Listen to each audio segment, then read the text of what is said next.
नमस्ते। हमारे सनातन पॉडकास्ट में आपका स्वागत है। आज हम जानेंगे कि क्या है हिंदू दर्शन के शास्त्रीय विद्यालय, न्याय, वैशेषिक, सांख्य, योग, पूर्व मीमांसा और वेदांत। बिल्कुल, इन्हें ही षड दर्शन कहते हैं, मतलब 6 दर्शन। ये असल में सत्य को, परम सत्य को देखने के 6 अलग अलग नजरिए हैं, आप कह सकती हैं, व्यू पॉइंट्स हैं। और सबसे जरूरी बात, ये सारे दर्शन वेदों को परम प्रमाण मानते हैं, इसीलिए इन्हें आस्तिक दर्शन कहा जाता है। आस्तिक दर्शन। हाँ, क्योंकि ये वेदों को मानते हैं। हाँ, और मजे की बात यह है कि रास्ते भले ही अलग अलग दिखें, पर सबकी मंजिल एक ही है, मोक्ष, मतलब जीवन मरण के चक्कर से मुक्ति। अच्छा, ये बात तो है कि मंजिल एक है, पर फिर ये इतने सारे अलग अलग रास्ते बने क्यों? मतलब इनका कोई हिस्टोरिकल बैकग्राउंड होगा ना?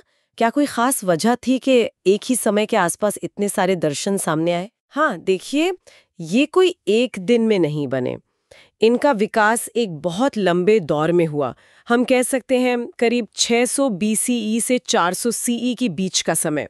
ये वो दौर था जब समाज में बड़े आध्यात्मिक और दार्शनिक सवाल उठ रहे थे। लोग जीवन के बुनियादी सवालों से जूझ रहे थे। जैसे कि किस तरह के सवाल? जैसे कि ये दुनिया असल में है क्या? इसका स्वभाव कैसा है, जिसे हम मेटाफिजिक्स कहते हैं? फिर हमें सच्चा पक्का ज्ञान मिलता कैसे है? किस बात पर भरोसा करें, किस पर नहीं, जिसे एपिस्टेमोलॉजी कहते हैं? और सबसे बड़ा सवाल, जीवन का असली मकसद क्या है? ये जो दुख है, इससे हमेशा के लिए छुटकारा कैसे मिले, मोक्ष कैसे मिले? तो ये दर्शन इन्हीं बड़े सवालों के जवाब खोजने की कोशिशें हैं, अपने अपने तरीके से। समझ गया। और एक दिलचस्प बात यह भी है कि ये अकेले नहीं थे। इसी दौर में बौद्ध और जैन दर्शन भी पनप रहे थे, और जाहिर है इन सब के बीच विचारों का काफी आदान प्रदान भी हुआ। ज्यादातर जो शुरुआती ग्रंथ हैं इन दर्शनों के, वो सूत्र शैली में है। सूत्र शैली मतलब छोटे कंडेंस्ड वाक्य। हाँ बिल्कुल, छोटे सारगर्भित वाक्य जैसे बीज होते हैं ना, जिन्हें समझने के लिए फिर बाद में बड़े बड़े भाष्य, टीकाएं लिखी गईं, जैसे पतंजलि योग सूत्र। हाँ, योग सूत्र तो बहुत प्रसिद्ध हैं। तो चलिए, इन 6 दर्शनों में से पहले न्याय दर्शन से ही शुरू करते हैं। सुना है ये तर्क मतलब लॉजिक पर बहुत ज्यादा ध्यान देता है। क्या ये सिर्फ दिमागी कसरत है या इसका कोई गहरा आध्यात्मिक मतलब भी है? नहीं नहीं, न्याय दर्शन सिर्फ दिमागी कसरत बिल्कुल नहीं है। इसका योगदान बहुत गहरा है। इसके संस्थापक ऋषि गौतम माने जाते हैं, जिन्हें अक्षपाद भी कहते हैं, और इनका मुख्य ग्रंथ है न्याय सूत्र। न्याय का जो मूल विचार है वो ये है कि हमारे सारे दुखों की जड़ है अज्ञान या गलतफहमी, मिथ्या ज्ञान। अच्छा। अज्ञान। हाँ। अगर हमें सही ज्ञान मतलब यथार्थ ज्ञान मिल जाए तो हम इस भ्रम से निकल सकते हैं और फिर मोक्ष पा सकते हैं। लेकिन अब सवाल ये उठता है कि भाई सही ज्ञान क्या है और उसे पाएं कैसे, उसकी गारंटी क्या है? हाँ, ये बड़ा सवाल है। इसी के लिए न्याय दर्शन ने 4 कसौटियां बताई, जिन्हें प्रमाण कहते हैं।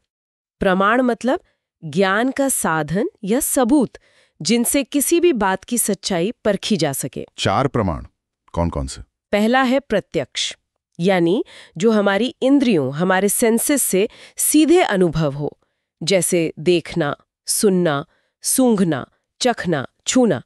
ये ज्ञान का सबसे पहला और सीधा स्रोत है। दूसरा है अनुमान, यानी तर्क के आधार पर निष्कर्ष निकालना, इन्फेरेंस, लॉजिकल इन्फेरेंस। जैसे आपने कहीं पहाड़ी पर धुआं देखा, तो धुएं को देखकर आपने अनुमान लगाया कि वहां आग होगी, भले आग सीधे न दिख रही हो। ये ज्ञान अनुमान से मिला। हाँ, बिल्कुल। जैसे शर्लक होम्स, देखा कुछ और, नतीजा कुछ और निकाला, लॉजिक से। हाँ हाँ, बिल्कुल सही एनालॉजी है। तीसरा है उपमान, यानी तुलना या सादृश्य से ज्ञान, कंपैरिजन एंड एनालॉजी। मान लीजिए किसी ने कभी नीलगाय नहीं देखी, तो उसे बताया जाए कि भाई वो गाय जैसी ही होती है, पर थोड़ी जंगली दिखती है, रंग थोड़ा नीलापन लिए होता है। इस तुलना से उसे नीलगाय का एक आइडिया हो गया। ये हुआ उपमान। अच्छा, और चौथा? चौथा है शब्द प्रमाण, यानी किसी भरोसेमंद व्यक्ति, जिसे आप्त कहते हैं, या फिर विश्वसनीय शास्त्र जैसे कि वेद, उनकी बात को प्रमाण मानना। क्योंकि हर चीज हम खुद अनुभव या अनुमान नहीं कर सकते, तो हमें अथॉरिटी पर भी निर्भर रहना पड़ता है। वाह, ये तो कमाल का सिस्टम है। मतलब ये तो एक तरह से सच तक पहुंचने का पूरा वेरिफिकेशन टूलकिट ही बना दिया इन्होंने। अंधविश्वास नहीं, बल्कि हर बात को इन कसौटियों पर परखो, खुद देखो, सोचो, तुलना करो और जो ज्ञानी हैं या शास्त्र हैं उनकी सुनो। ये तो आज की क्रिटिकल थिंकिंग की जड़ें लगती हैं। आपने बिल्कुल सही पकड़ा। यही न्याय का निचोड़ है। उन्होंने भारतीय तर्कशास्त्र, इंडियन लॉजिक की नींव रखी। सही तर्क क्या है और गलत तर्क, जिसे हेत्वाभास या फैलेसी कहते हैं, वो क्या है, इसमें भेद करना सिखाया।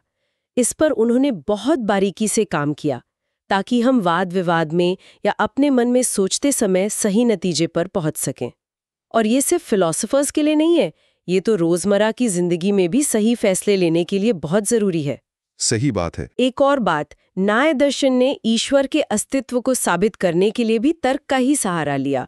उनका मानना था कि जैसे हर बनी हुई चीज का, जैसे घड़े का कोई बनाने वाला होता है, कुम्हार होता है, हाँ। वैसे ही ये जो इतनी व्यवस्थित सृष्टि है, इसका भी कोई बनाने वाला, कोई रचयिता और चलाने वाला होना चाहिए। उसे उन्होंने ईश्वर कहा, सृष्टि का निमित्त कारण, एफिशिएंट कॉज। अच्छा, तो न्याय ने हमें सोचने का सही तरीका सिखाया। अब अगला दर्शन है वैशेषिक। इसका नाम थोड़ा अलग है, विशेष शब्द से जुड़ा लगता है, और ये भी सुना है कि ये सृष्टि की बनावट, मतलब एटम्स वगैरह की बात करता है। ये कैसे हुआ उस जमाने में बिना टेक्नोलॉजी के? हाँ, वैशेषिक दर्शन वाकई बहुत अनोखा और दिलचस्प है। इसके संस्थापक ऋषि कणाद माने जाते हैं और मुख्य ग्रंथ है वैशेषिक सूत्र। इसे आप प्राचीन भारत का एक तरह का फिजिक्स और मेटाफिजिक्स कह सकती हैं। और इनका सबसे क्रांतिकारी विचार था परमाणुवाद, एटमिज्म, कि ये सारी भौतिक दुनिया, ये सब कुछ बहुत ही छोटे अविभाज्य कणों से बनी है, जिन्हें उन्होंने परमाणु कहा। परमाणु? हाँ, वही। उनका मानना था कि ये परमाणु नित्य हैं, इटर्नल हैं, और इनके अलग अलग तरीके से जुड़ने से ही दुनिया की सारी चीजें बनती और बिगड़ती हैं। सोचिए, हजारों साल पहले बिना किसी माइक्रोस्कोप या लैब के ये विचार कितना एडवांस्ड था। वाकई में ये तो सोचने वाली बात है। लेकिन उन्होंने सिर्फ परमाणु की बात नहीं की। उन्होंने दुनिया की हर चीज को, पूरी रियलिटी को समझने के लिए उसे कुछ मूल श्रेणियों या पदार्थों में बांटा। पदार्थ मतलब कैटेगरी ऑफ रियलिटी, ताकि हम वास्तविकता को एक सिस्टमैटिक तरीके से समझ सकें। अच्छा, कैटेगरीज बनाई उन्होंने। कौन सी कैटेगरीज? मुख्य रूप से उन्होंने 6 पदार्थ बताए। पहला द्रव्य, सब्सटेंस, ये 9 है। पृथ्वी, जल, अग्नि, वायु, आकाश, काल, टाइम, दिशा, डायरेक्शन, आत्मा, सोल, और मन, माइंड।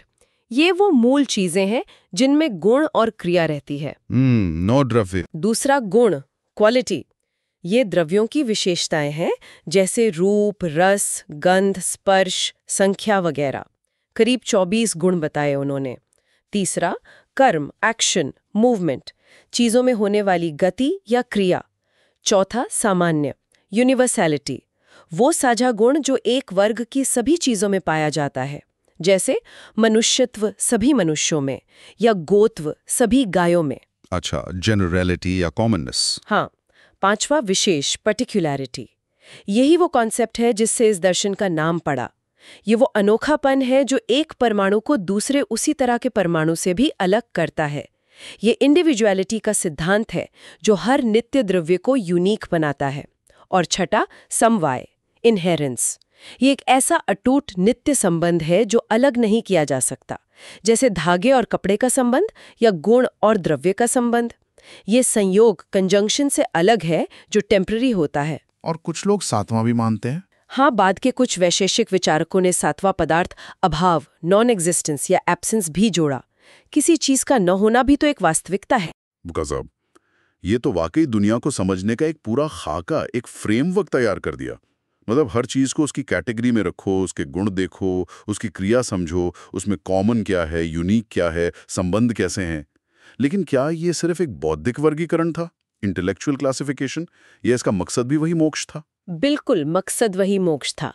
वैशेषिक का मानना था कि इन पदार्थों के असली स्वरूप को, इनके भेद को ठीक ठीक जानने से ही तत्वज्ञान होता है, और इसी तत्वज्ञान से अज्ञान मिटता है और अंत में मोक्ष मिलता है। जब आप जान जाते हैं कि आत्मा इन भौतिक तत्वों से, द्रव्य, गुण, कर्म से अलग है, तो आप दुख से छूट सकते हैं। इस दर्शन का प्रभाव बाद में भारतीय रसायन शास्त्र और आयुर्वेद पर भी काफी पड़ा। ये दिखाता है कि हमारे पूर्वज वास्तविकता को कितने तार्किक और वैज्ञानिक ढंग से समझने की कोशिश कर रहे थे। बिल्कुल, बहुत प्रभावशाली। तो न्याय ने तर्क दिया, वैशेषिक ने दुनिया के बिल्डिंग ब्लॉक्स बताए। अब आते हैं सांख्य पर। ये नाम बहुत सुना है, खासकर योग के साथ जुड़कर आता है, और ये पुरुष और प्रकृति के द्वैतवाद, ड्यूअलिज्म की बात करता है। ये क्या है असल में? सांख्य, हाँ, ये भारत के प्राचीनतम दर्शनों में से एक माना जाता है। इसके प्रणेता ऋषि कपिल माने जाते हैं। हालांकि हमें जो सबसे व्यवस्थित ग्रंथ मिलता है वो है ईश्वर कृष्ण की सांख्य कारिका। और जैसा आपने कहा, सांख्य का मूल सिद्धांत ही द्वैतवाद है। ये कहता है कि ये पूरा ब्रह्मांड, ये सारी सृष्टि दो बिल्कुल अलग, सनातन, इंडिपेंडेंट तत्वों के संपर्क में आने से बनी है या चलती है। दो तत्व? हाँ। कौन से? पहला है पुरुष। पुरुष मतलब यहाँ मेल नहीं, बल्कि शुद्ध चेतना, प्योर कॉन्शियसनेस। ये ज्ञाता है, जानने वाला, अनुभव करने वाला, लेकिन ये निष्क्रिय है, अकर्ता है। इसमें कोई बदलाव नहीं होता। और ये एक नहीं, अनेक हैं। हर जीवित प्राणी में एक अलग पुरुष या चेतना है। दूसरा तत्व है प्रकृति। ये है जड़ पदार्थ, प्राइमोर्डियल मैटर, दुनिया का मूल कारण। ये एक ही है, लेकिन ये सक्रिय है, एक्टिव है, और इसकी खासियत है कि ये त्रिगुणात्मक है। इसमें 3 गुण होते हैं। हाँ, ये 3 गुण तो सुने, सत्व, रजस, तमस। बिल्कुल। सत्व गुण है प्रकाश, ज्ञान, सुख का प्रतीक। रजस है क्रिया, इच्छा, दुख का, और तमस है अंधकार, अज्ञान, जड़ता, मोह का। इन्हीं तीनों गुणों के बैलेंस बिगड़ने से, उनके घटने बढ़ने से ही प्रकृति में हलचल होती है और दुनिया का विकास होता है। अच्छा, तो एक तरफ चेतना है जो जानती है पर करती कुछ नहीं, दूसरी तरफ पदार्थ है जो करता है पर जानता नहीं। तो फिर दुख कहाँ से आया? दुख का कारण है अविवेक, मतलब भेद न कर पाना। सांख्य कहता है कि दुख इसलिए होता है क्योंकि पुरुष, चेतना, जो असल में प्रकृति, पदार्थ और उससे बनी चीजों से बिल्कुल अलग है, वो भूल से, अज्ञान के कारण खुद को प्रकृति और उसके विकारों जैसे शरीर, मन, बुद्धि, अहंकार से आइडेंटिफाई कर लेता है। ओह, मतलब मैं शरीर हूं, मेरा मन दुखी है, मैंने ये काम किया, ये सब। पुरुष तो सिर्फ देखने वाला, साक्षी है। यही सारी गड़बड़ है। सांख्य ने बड़े विस्तार से समझाया है कि कैसे मूल प्रकृति से सबसे पहले महत यानी बुद्धि विकसित होती है, फिर बुद्धि से अहंकार, अहंकार से फिर मन, 5 ज्ञानेंद्रियां, आंख, कान, नाक, जीभ, त्वचा की शक्ति, 5 कर्मेंद्रियां, बोलने, हाथ से काम करने, चलने, उत्सर्जन, प्रजनन की शक्ति, 5 तन्मात्राएं, शब्द, स्पर्श, रूप, रस, गंध के सूक्ष्म रूप, और आखिर में इन तन्मात्राओं से 5 महाभूत, आकाश, वायु, अग्नि, जल, पृथ्वी बनते हैं। अरे, ये तो 24 तत्व हो गए प्रकृति के। हाँ, प्रकृति और उसके ये 23 विकार, कुल मिलाकर 24 तत्व, और पुरुष इनसे अलग 25वां तत्व है। ये तो सच में गहरा मनोविज्ञान भी है। मतलब हमारी सारी परेशानी की जड़ ये गलत पहचान, ये मिस आइडेंटिफिकेशन है। ये थोड़ा उस तरह का है जैसे हम सपने में खुद को कुछ और समझ लेते हैं, हाँ। और जागने पर पता चलता है कि अरे वो तो मैं था ही नहीं। हाँ। या जैसे मैट्रिक्स फिल्म में होता है। हाँ हाँ, ये एनालॉजी काफी अच्छी है मैट्रिक्स वाली भी। सांख्य में मुक्ति को कैवल्य कहते हैं। कैवल्य मतलब अकेलापन, आइसोलेशन। मुक्ति तब मिलती है जब पुरुष को ये विवेक ज्ञान, ये डिस्क्रिमिनेटिव नॉलेज हो जाती है कि वो प्रकृति और उसके इन 24 विकारों से पूरी तरह अलग, शुद्ध, निष्क्रिय, केवल साक्षी चेतना मात्र है। जब ये ज्ञान पक्का हो जाता है तो प्रकृति का खेल उसके लिए खत्म हो जाता है। वो अपने असली स्वरूप में स्थित हो जाता है। और ईश्वर? सांख्य ईश्वर को मानता है? ये खास बात है सांख्य की। जो मूल सांख्य दर्शन है वो ईश्वर की सत्ता को नहीं मानता, या यूं कहें कि सृष्टि की व्याख्या के लिए उसे जरूरी नहीं समझता। पुरुष और प्रकृति ही काफी हैं। इसीलिए ये आस्तिक, वेद को मानने वाला दर्शन होते हुए भी निरीश्वरवादी यानी एथियस्टिक कहलाता है। बाद में योग ने इसमें ईश्वर को जोड़ा। सांख्य का प्रभाव योग और आयुर्वेद पर जबरदस्त पड़ा है। अच्छा, तो सांख्य ने सिद्धांत दिया कि चेतना और पदार्थ अलग हैं और इन्हें अलग जानना ही मुक्ति है। अब आते हैं योग पर, जो शायद दुनिया में सबसे ज्यादा जाना पहचाना भारतीय दर्शन है। ये सांख्य से कैसे जुड़ा है, और क्या ये वही आसन प्राणायाम वाला योग है जो आजकल इतना पॉपुलर है?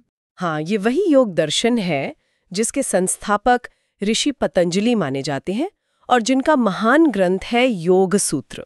और जैसा आपने कहा, ये सांख्य से बहुत गहराई से जुड़ा है।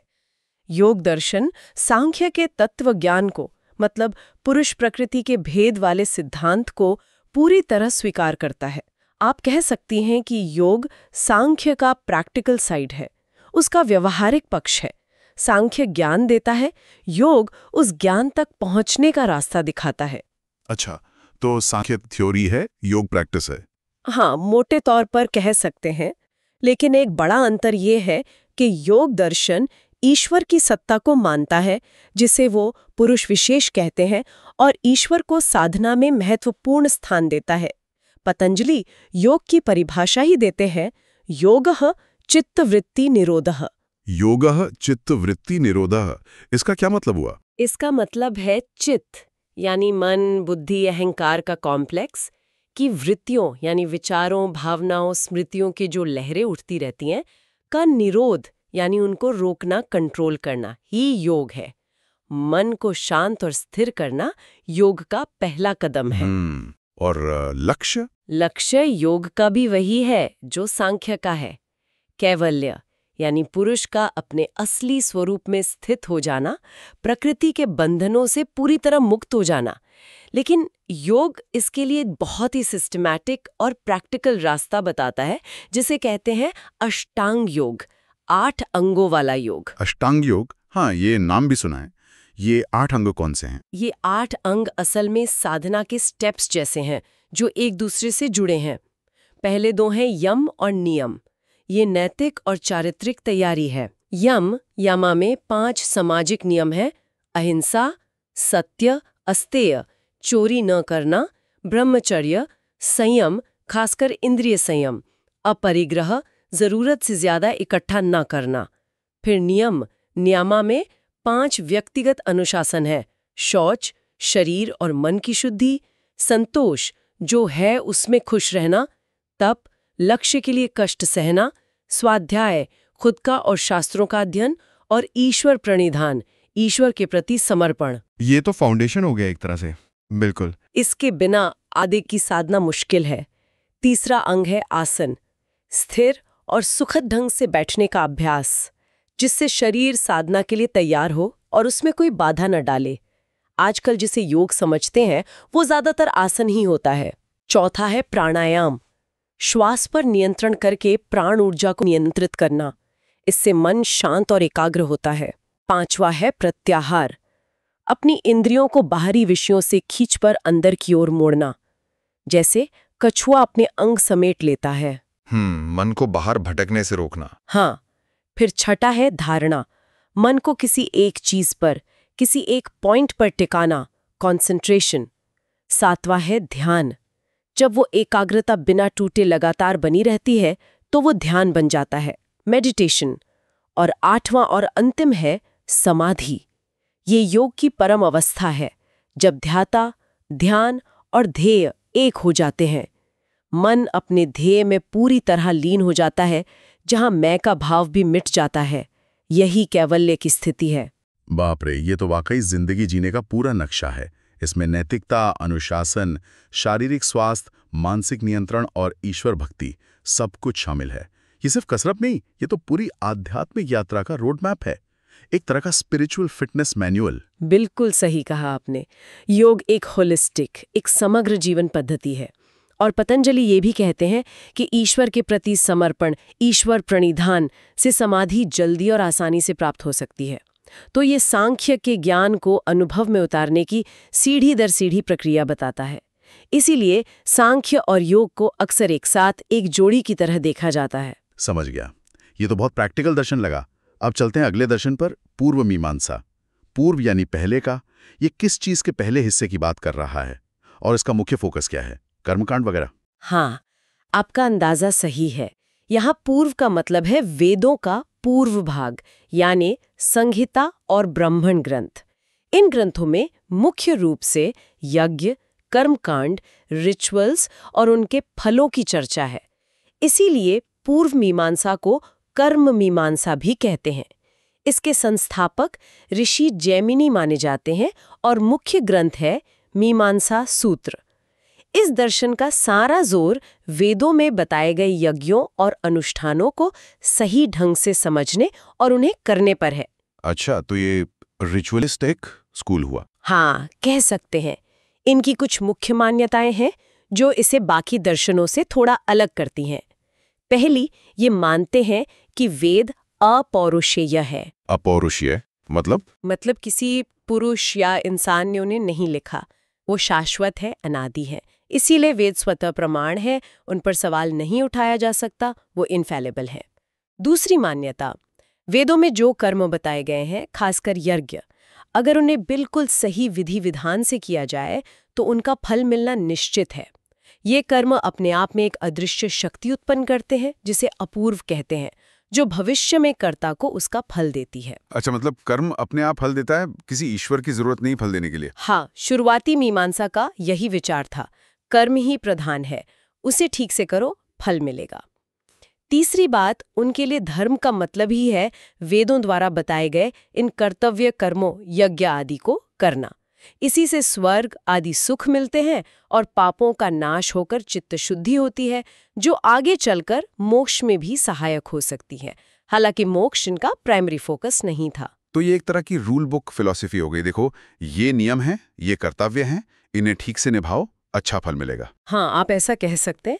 शुरुआती मीमांसा में ईश्वर की अवधारणा पर ज्यादा जोर नहीं था। उनका फोकस वेद की अथॉरिटी और कर्म की शक्ति पर था। हाँ, बाद के कुछ मीमांसकों ने ईश्वर को भी व्यवस्था बनाए रखने के लिए माना, लेकिन मीमांसा का सबसे बड़ा योगदान शायद ये है कि उन्होंने वेदों की व्याख्या के बहुत ही सोफिस्टिकेटेड और तार्किक नियम बनाए। शब्दों का अर्थ कैसे निकालें, वाक्यों का तात्पर्य कैसे समझें, अलग अलग वचनों में विरोध दिखे तो समाधान कैसे करें, इसके लिए उन्होंने बहुत गहरे नियम, रूल्स ऑफ इंटरप्रिटेशन या हर्म्यूनेटिक्स विकसित किए। इन नियमों का असर सिर्फ दर्शन पर ही नहीं बल्कि हिंदू विधि यानी धर्मशास्त्र और कर्मकांडों के पालन पर आज तक बहुत गहरा है। ये बात तो है। इंटरप्रिटेशन के नियम तो हर टेक्स्ट के लिए जरूरी होते हैं। और अब आते हैं छठे और आखिरी शास्त्रीय दर्शन पर, वेदांत। वेद अंत, नाम से ही लगता है कि ये वेदों के अंतिम भाग या सार की बात करता है। उपनिषद वाला दर्शन। बिल्कुल, आपने सही पकड़ा। वेदांत का शाब्दिक अर्थ ही है वेद का अंत या सार। ये मुख्य रूप से उपनिषदों पर आधारित हैं, जिन्हें वेदों का ज्ञान कांड भी कहा जाता है। इसके मूल ग्रंथ ब्रह्म सूत्र के रचयिता ऋषि बद्रायण माने जाते हैं, जिन्हें वेद व्यास भी कहते हैं। ब्रह्म सूत्र उपनिषदों के गूढ़ वाक्यों को व्यवस्थित करने का प्रयास है। इसे उत्तर मीमांसा भी कहते हैं, क्योंकि ये वेदों के उत्तर यानी बाद वाले भाग, ज्ञान वाले हिस्से पर आधारित है, जबकि पूर्व मीमांसा कर्म वाले हिस्से पर। तो इसका सेंट्रल आइडिया क्या है? वेदांत का केंद्रीय विचार है परम सत्य एक ही है, जिसे ब्रह्म कहते हैं। वो सच्चिदानंद है, सत एग्जिस्टेंस, चित कॉन्शियसनेस, आनंद ब्लिस। और सबसे क्रांतिकारी बात, हमारी आत्मा, हमारा जो असली मैं है, जिसे आत्मन कहते हैं, वो असल में वही ब्रह्म है। आत्मा ही ब्रह्म है। हाँ, तत्वमसि, तुम वही हो। अहम ब्रह्मास्मि, मैं ब्रह्म हूँ। अयम आत्मा ब्रह्म, ये आत्मा ब्रह्म है। ये उपनिषदों के महावाक्य वेदांत की ही देन है। और इसी ब्रह्म ज्ञान या आत्मज्ञान से ही असली मुक्ति, मोक्ष मिलता है। जब ये पता चल जाता है कि मैं ये शरीर मन नहीं बल्कि अनंत नित्य शुद्ध ब्रह्म हूँ, तो सारे दुख, सारे बंधन कट जाते हैं। ये तो बहुत ऊंची बात है। हाँ, और वेदांत हिंदू दर्शन की शायद सबसे प्रभावशाली और सबसे ज्यादा विकसित होने वाली धारा बनी। लेकिन हुआ ये कि ब्रह्म सूत्र के सूत्र बहुत संक्षिप्त और गूढ़ थे, तो अलग अलग महान आचार्यों ने उनकी व्याख्या अपने अपने तरीके से की, अपने अनुभव और तर्क के आधार पर। इससे वेदांत के अंदर ही कई उपस्कूल या संप्रदाय बन गए। ये सभी ब्रह्म सूत्र और उपनिषदों को ही प्रमाण मानते हैं, लेकिन ब्रह्म, जीव, आत्मा और जगत, दुनिया के आपसी रिश्ते को अलग अलग नजरिए से देखते हैं। अच्छा, मतलब वेदांत के अंदर भी वैरायटी है। हाँ, कौन से प्रमुख स्कूल हैं? हाँ, बहुत वैरायटी है, पर 3 सबसे प्रमुख माने जाते हैं। पहला है अद्वैत वेदांत। इसके सबसे बड़े प्रणेता थे आदि शंकराचार्य। अद्वैत मतलब दो नहीं। इनका कहना है कि एकमात्र सत्य केवल निर्गुण निराकार ब्रह्म ही है, वो गुणों से परे है। सब कुछ एक ही है। हाँ, आत्मा और ब्रह्म में कोई भेद नहीं है, वो एक ही है। और ये जो दुनिया हमें दिखती है, ये माया है, एक तरह का कॉस्मिक इल्यूजन, जैसे अंधेरे में रस्सी को सांप समझ लेते हैं, वैसे ही अज्ञान के कारण हम ब्रह्म में ये नाम रूप वाली दुनिया देख लेते हैं। ज्ञान होने पर ये भ्रम मिट जाता है। यहाँ मुक्ति का रास्ता मुख्य रूप से ज्ञान योग है, ये जान लेना कि मैं ही ब्रह्म हूँ। ये तो थोड़ा मैट्रिक्स के नियो इज द वन जैसा लगता है, जहाँ खुद को ही परम सत्य जान लिया जाता है। हाँ, कुछ हद तक कह सकती हैं। दूसरा स्कूल है विशिष्टाद्वैत वेदांत। इसके प्रमुख आचार्य थे रामानुजाचार्य। विशिष्टाद्वैत मतलब विशिष्टता वाला अद्वैत या क्वालिफाइड नॉन ड्यूलिज्म। ये मानते हैं कि ब्रह्म, जिसे वो सगुण ईश्वर, नारायण या विष्णु मानते हैं, ही परम सत्य है, लेकिन जीव और जगत भी सत्य हैं, मिथ्या नहीं है। जीव और जगत ईश्वर के शरीर या गुण की तरह हैं। वो ईश्वर से जुड़े भी हैं और उनमें अपनी अलग पहचान भी है, जैसे शरीर आत्मा से जुड़ा भी है और अलग भी। यहाँ ईश्वर सगुण है, अनंत कल्याण गुणों से युक्त है। हाँ, और मुक्ति का रास्ता है भक्ति और प्रपत्ति, ईश्वर की शरणागति, ज्ञान और कर्म के साथ। मुक्ति में जीव ईश्वर जैसा बनता है, पर ईश्वर में पूरी तरह विलीन नहीं होता, बल्कि उनके धाम वैकुंठ में उनके साथ आनंद का अनुभव करता है। अच्छा, और तीसरा प्रमुख स्कूल है द्वैत वेदांत। इसके प्रणेता थे माधवाचार्य। द्वैत का मतलब ही है दो या ड्यूलिज्म। ये मानते हैं कि ईश्वर, विष्णु, जीव और जगत, ये तीनों हमेशा से अलग-अलग और वास्तविक सत्ताएं हैं। इनमें कभी एकता नहीं होती। ईश्वर परम स्वतंत्र है, जीव और जगत उस पर पूरी तरह आश्रित है। जीव भी अनेक है और उनमें स्वाभाविक रूप से भेद और ऊंच नीच तारतम्य है। ये तो अद्वैत से बिल्कुल उल्टा हो गया। हाँ, बिल्कुल। द्वैत में मुक्ति ईश्वर की कृपा और दास भाव की भक्ति से मिलती है। जीव सेवा करके ईश्वर को प्रसन्न करता है। जीव कभी ईश्वर नहीं बन सकता, हमेशा सेवक ही रहता है। बाप रे, एक ही ब्रह्मसूत्र और उपनिषदों से निकली ये तीन इतनी अलग अलग व्याख्याएं। अद्वैत कहता है सब एक है, द्वैत कहता है सब हमेशा से अलग हैं, और विशिष्टाद्वैत बीच का रास्ता लेता है कि हैं तो एक ही पर अलग भी दिखते हैं। ये दिखाता है कि सत्य को कितने अलग अलग कोणों से देखा और समझा जा सकता है। बिल्कुल। और ये तीनों ही धाराएं और इनके अलावा भी कुछ और वेदांत के स्कूल हैं, वो आज भी हिंदू धर्म में जीवित हैं और करोड़ों लोगों की आस्था और साधना का आधार है। वेदांत ने भक्ति आंदोलनों को बहुत गहरा दार्शनिक आधार दिया और हिंदू विचार को सबसे ज्यादा प्रभावित किया है, ऐसा कह सकते हैं। तो ये थे 6 दर्शन: न्याय, वैशेषिक, सांख्य, योग, पूर्व मीमांसा और वेदांत। हमने देखा कि कोई तर्क पर केंद्रित है, कोई सृष्टि की रचना पर, कोई चेतना पदार्थ के भेद पर, कोई साधना के तरीके पर, कोई कर्मकांड पर और कोई परम ज्ञान पर। क्या ये सब बिल्कुल अलग थलग हैं या इनमें कोई आपसी जुड़ाव भी है, जैसे आपने सांख्य योग का बताया? नहीं, ये अलग थलग बिल्कुल नहीं है। इनमें गहरा जुड़ाव है और अक्सर इन्हें जोड़ों में पढ़ा और समझा जाता है, जैसा आपने नोटिस किया। जैसे न्याय और वैशेषिक एक ज्ञान का तरीका, एपिस्टेमोलॉजी एंड लॉजिक बताता है, दूसरा ज्ञेय वस्तु, मेटाफिजिक्स एंड फिजिक्स का विश्लेषण करता है। ये एक दूसरे के पूरक है। इन्हें समान तंत्र भी कहा जाता है क्योंकि इनके कई सिद्धांत मिलते जुलते हैं।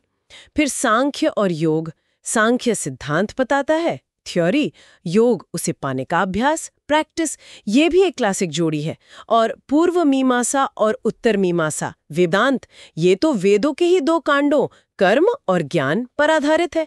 एक कर्म की व्याख्या करता है, दूसरा ज्ञान की। तो ये एक तरह से एक ही सिक्के के 2 पहलू हैं। हाँ, ये तो लॉजिकल लगता है। तो ये दर्शन अलग अलग होते हुए भी एक दूसरे से जुड़े हुए हैं, संवाद करते हैं। और इन सभी दर्शनों ने मिलकर भारतीय संस्कृति, धर्म, समाज, कला, कानून, चिकित्सा, आयुर्वेद, मनोविज्ञान, जीवन के लगभग हर पहलू को गहराई से प्रभावित किया है। न्याय का तर्क आज भी हमारे सोचने का आधार है। सांख्य का प्रकृति, पुरुष विचार और गुणों का सिद्धांत आयुर्वेद और मनोविज्ञान में दिखता है। योग की साधना तो विश्वव्यापी हो चुकी है। मीमांसा के व्याख्या के नियम हिंदू कानून और कर्म कांडों में आज भी इस्तेमाल होते हैं। और वेदांत का ब्रह्म आत्मविचार और भक्ति का मार्ग तो करोड़ों लोगों के जीवन का केंद्र है। सनातन धर्म के विभिन्न विषयों पर ऐसी ही और गहरी चर्चाओं के लिए हमारे चैनल को सब्सक्राइब करना ना भूलें। धन्यवाद। जय श्री राम।